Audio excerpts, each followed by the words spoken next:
ہر وقت ناشکری، اور پھر جوں جوں ہم قیامت کے قریب ہوتے چلے جا رہے ہیں ناشکری بڑھتی چلی جا رہی ہے۔ میں کوئی بہت لمبی عمر نہیں رکھتا، لیکن مجھے آج سے 35 سال پہلے کے حالات کی ہوش ہے، اور جو میرے سے زیادہ عمر میں ہیں وہ اس سے پہلے کے حالات جانتے ہیں۔ تو میرا بنیادی طور پہ ایک دیہات سے تعلق ہے، تو میں اچھی طرح جانتا ہوں کہ لوگوں کے پاس جو آج کچھ ہے وہ آج سے 35-40 سال پیچھے نہیں تھا۔ بالخصوص دیہاتوں کے اندر لوگوں کے پاس 1 یا 2 جوڑے ہوتے تھے اور انہیں بار بار پہنتے تھے۔ کسی شادی یا بیاہ کے موقع پہ جانا ہوتا تو بعض اوقات کسی سے وہ لباس یا جوتے مانگ کے لے کے جاتے۔ مجھے اچھی طرح یاد ہے کہ اس زمانے میں لوگ اپنے کندھے پر ایک کپڑا رکھا کرتے تھے، اور شادی پر اگر کسی نے جانا ہوتا تو جس کا کپڑا بہت اچھا ہوتا تو اس سے وہ مانگ لیا کرتے تھے کہ میں نے ذرا شادی پہ جانا ہے۔ بڑے بھائی کے جوتے پہن لیا کرتے تھے، اور اسی طرح گزر ہوتا تھا۔ کبھی کوئی شکوہ زبان میں پیدا نہیں ہوا تھا، اور لوگوں کے شکستہ سے کچے گھر ہوتے تھے، اور گھر کے صحن میں ایک درخت ہوتا تھا، دوپہر وہاں کاٹ لیتے تھے۔ اکثر لوگ دوپہر کا کھانا تیار نہیں کرتے ہوتے تھے، دودھ پی کر کے ہی گزارا کر لیتے تھے۔ صبح کو ناشتہ اور شام کو کھانا ہوتا تھا، لیکن اس کے باوجود اللہ کا شکر کیا کرتے تھے۔ یہ پچھلے دن میں گزرا تو دیکھا کہ بچے کھیل رہے ہیں اور غبارے پھوڑ رہے ہیں، اور جب غبارہ پھٹتا ہے نا تو بچے خوش ہوتے ہیں، کہے لگاتے ہیں۔ پھر دوسرا غبارہ ہے وہ اس سے کھیلنے لگ جاتے ہیں، اور پھر جب وہ پھٹتا تو پھر خوش ہوتے ہیں۔ تو میں ذرا رک گیا اور اس منظر کو دیکھنے لگا، اور پھر میں نے کہا کہ غبارہ پھٹتا ہے تو یہ بچے خوش ہوتے ہیں، لیکن جب ہمارا زمانہ ہوتا تھا، جب ہم بچے تھے تو غبارہ پھٹتا تھا، ہم رونے لگ جاتے تھے، کیونکہ کھیل ہی ختم ہو جاتا تھا۔ ایک ہی غبارہ ہوتا تھا 5-6 بچوں کے پاس، اور غبارہ پھٹ گیا تو کھیل ختم، تو سارے رونے لگ جاتے تھے۔ اور اب یہ غبارے پہ غبارہ پھوڑ رہے ہیں اور خوش ہو رہے ہیں، تو کہاں سے کہاں ہم آ پہنچے۔ لیکن اس زمانے میں اگر کسی سے پوچھا جاتا، لوگ پیدل سفر کرتے اور لباس بھی پورے نہ ہوتے، تو جب کسی سے پوچھا جاتا کیا حال ہے تو وہ لمبا ہاتھ کر کہتا ہے اللہ کا شکر ہے۔ اس کی باڈی لینگویج بتاتی تھی کہ وہ اس کا رواں رواں اللہ کا شکر ادا کر رہا ہے، تو اس کا لہجہ بتاتا تھا، اس کا انداز بتاتا تھا کہ وہ اللہ کا شکر کس گہرائی قلب سے کر رہا ہے، تو وہ کہتا ہے اللہ کا شکر ہے۔ اور آج جب کہ اتنی نعمتیں لوگوں کو میسر ہیں، اتنا کچھ نصیب ہے، عالی نصب گھروں میں رہتے ہیں، لمبی لمبی گاڑیاں ہیں، سہولتیں ہیں، آسودگیاں ہیں، آسائشیں ہیں، مالی آسودگی ہے، رہائشی آسودگی ہے، کھانے پینے کے وافر سامان ہیں، ٹیبل پہ اتنے کھانے لگے ہوئے ہوتے ہیں کہ باری نہیں آتی کھانے کی، اور اس قدر لباس ہے کہ موسم گزر جاتا ہے اور بعض لباس بدلنے کی باری نہیں آتی۔ لیکن اس کے باوجود کسی سے پوچھے جناب کیا حال ہے، آسودہ حال شخص سے بھی پوچھیں تو وہ بھی بڑے آہستگی سے کہتا ہے بس چل ہی رہا ہے۔ تو وہ زمانہ تھا کہ جب لوگوں کے پاس کچھ تھا نہیں تو لمبا ہاتھ کر کے کہتے، تشکر کا لہجہ کتنا دل آویز تھا، اللہ کا شکر ہے۔ اور آج کہتے بس گزر ہو ہی رہی ہے، بس چل ہی رہا ہے۔ تو ناشکری بڑھتی چلی جا رہی، اتنا کچھ ہونے کے باوجود جو ہے وہ ان کا بھی چل ہی رہا ہے۔ تو کہا ان الانسان لربہ لکنود، بے شک انسان اپنے رب کا ناشکر ہے۔ اتنی نعمتیں کھانے کے باوجود، اتنی دولتیں سمیٹنے کے باوجود، اتنی عزتیں پانے کے باوجود، اتنی آسائشیں حاصل کر چکنے کے باوجود، دولت کے اتنے انبار رکھنے کے باوجود، اس کی زبان بولتے ہوئے کتنے بخل سے کام لیتی ہے کہ بس گزر اوقات ہو ہی رہی ہے۔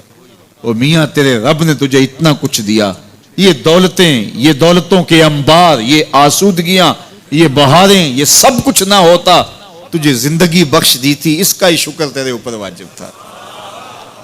اللہ اکبر۔ اللہ نے حضرت انسان کو یہ جو کچھ دیا ہے، کتنی چیزیں ہیں ہمیں پتہ بھی نہیں کہ وہ نعمت ہے، لیکن اللہ نے ہمیں عطا کی ہے۔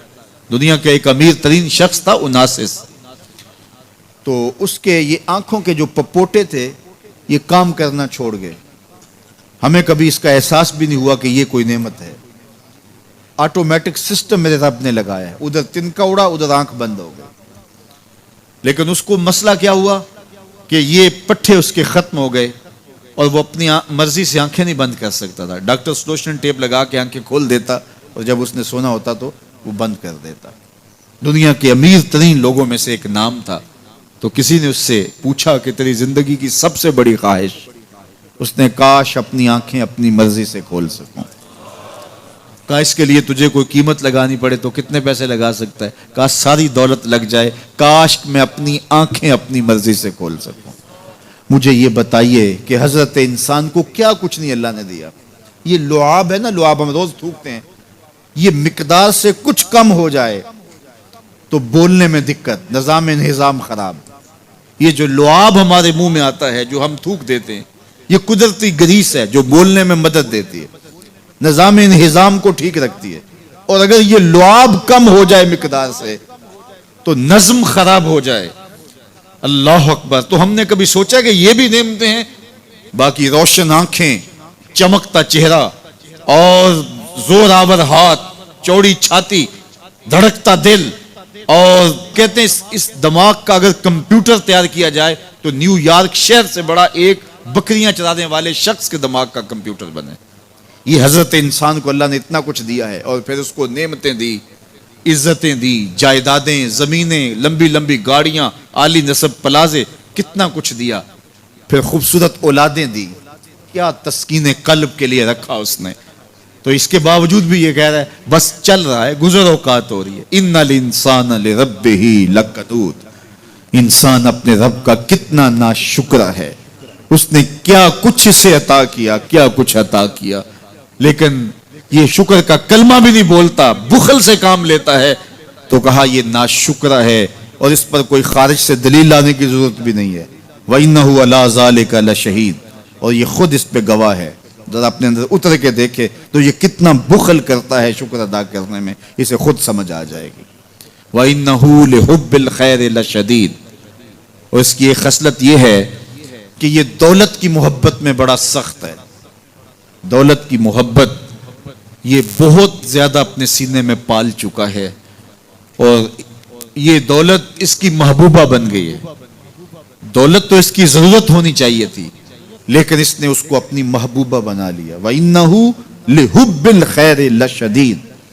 اس کو محبت زر شدت سے ہو گئی ہے. سویر سے شام تک اس کا وظیفہ ہی یہی ہے. اس کی زندگی کے اندر منصوبے یہ چلتے ہیں. اللہ نے اتنا نوازا ہوا ہے، اس کی ساری زندگی آسودگی سے گزر سکتی ہے جتنا اس کے پاس موجود ہے، لیکن اس کے باوجود ہر وقت اس کے دماغ کے فیتے پہ یہی چلتا ہے، اور یہی کہانی چلتی ہے، یہ زیادہ کیسے ہو، یہ زیادہ کیسے ہو، یہ زیادہ کیسے ہو. اس اضطراب نے اس کو بے چین کر دیا ہے، اور خواہش زر نے، حوث زر نے اس کا چین چھین لیا ہے. اور اتنی محبت جاگزی ہوگی اس کے دل میں کہ اللہ کی محبت کے لیے اس کے دل میں جگہ ہی نہیں بچی. وَإِنَّهُ لِحُبِّ الْخَيْرِ لَشَدِيدٌ. اللہ اکبر. اب پہلے گھوڑوں کی اداؤں کی قسمیں کی، پھر اس کے بعد حضرت انسان کی یہ جو بڑی خامیاں تھی، جو خامیاں جڑ ہیں اس کی باقی خامیوں کی، ان کو بیان کیا. ایک تو ناشکرا ہے، جو ملا ہے اس پہ یہ شکر ادا نہیں کرتا، حالانکہ اگر وہ شکر ادا کرے، رب کا وعدہ ہے کہ اگر تم شکر ادا کرو گے میں اور زیادہ دوں گا. ایک تو یہ شکر نہیں کرتا، اور دوسرا یہ ہے کہ دولت کی محبت اس کے رگو ریشہ میں رچ بس گئی ہے. بلکہ اللہ تعالیٰ نے ان بد نصیب لوگوں کی کہانی بیان کرتے ہوئے کہا جو دولت کو مقصود ہی بنا بیٹھے. الذی جمع مالا وعدد. یہ وہ بد نصیب لوگ ہیں جو مال کو جمع کرتے ہیں اور گنتے رہتے ہیں، بار بار حساب کرتے ہیں. الذی جمع مالا وعدد. مال کو جمع کیا، وعدد، اور بار بار اس کو گنتے رہے. اتنے ہو گئے، اب اتنے ہو گئے. اللہ کلا لینبذن فی الحطام. پہلے شرف میں الذی جمع مالا وعدد یحسب ان مالہ اخلد. یہ گمان کرتے ہیں کہ ہمارا مال ہمیں لافانی کر دے گا، مال کی کثرت سے ہم محفوظ ہو جائیں گے اور ہمارا کچھ نہیں بگڑے گا. دولت اتنی ہوگی تو ہم ہر طرح سے حفاظتوں کے ساتھ میں آ جائیں گے، ہمارا مال ہمیں لافانی کر دے گا. یحسب ان مالہ اخلد. اللہ تعالیٰ نے فرمایا کلا، ایسا ہرگز نہیں ہے. یہ تمہاری بھول ہے کہ مال تمہیں لافانی کر دے گا، مال تمہیں مرنے نہیں دے گا. مال تمہیں محفوظ کر لے گا. کلا، ایسا ہرگز نہیں ہے، بلکہ کیا ہے، لَيُنبَذَنَّ فِي الْحُطَمَةِ، ہم تمہیں پکڑ کے آگ میں ڈال دیں گے. لَيُنبَذَنَّ کے لفظ پہ اگر غور کیا جائے تو عربی میں جب ان کا جوتا پرانا ہو جاتا تو پرانا جوتا جب پہننے کے بھی قابل نہ رہتا تو اس کو اتار کے ایسے حقارت سے پھینکتے اور اس کے لیے لفظ استعمال کرتے، نبذت النال، میں نے جوتا پھینک دیا.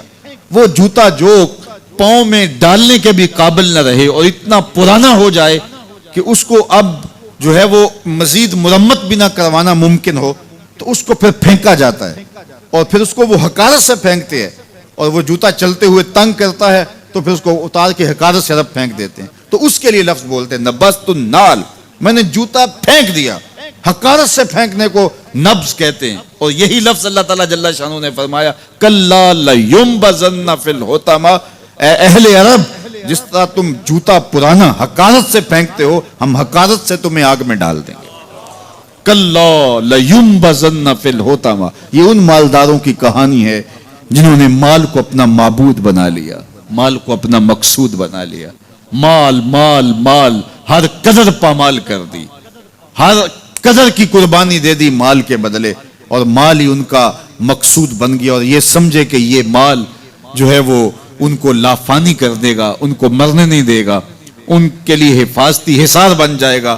کلا لَيُنبَذَنَّ فِي الْحُطَمَةِ وَمَا أَدْرَاكَ مَا الْحُطَمَةُ، اللہ فرماتا ہے جانتے ہو جس حطمہ میں، جس آگ میں تمہیں ڈالا جائے گا وہ آگ کیا ہے؟ مل حطمہ، کیا تمہیں پتا ہے وہ حطمہ کیا ہے؟ پھر خود فرمایا نار اللہ الموقدۃ التی تطلع علی الافئدہ، یہ اللہ کی جلائی ہوئی آگ ہے جو دل کھا جائے گی، جو کلیجے چاٹ جائے گی.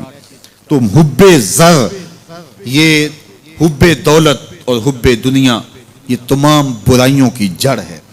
تو اس لیے اپنے اندر سے محبت زر کو نکالنے کی کوشش کیجئے اگر کہیں آپ کو داخل ہوتی محسوس ہو رہی ہے.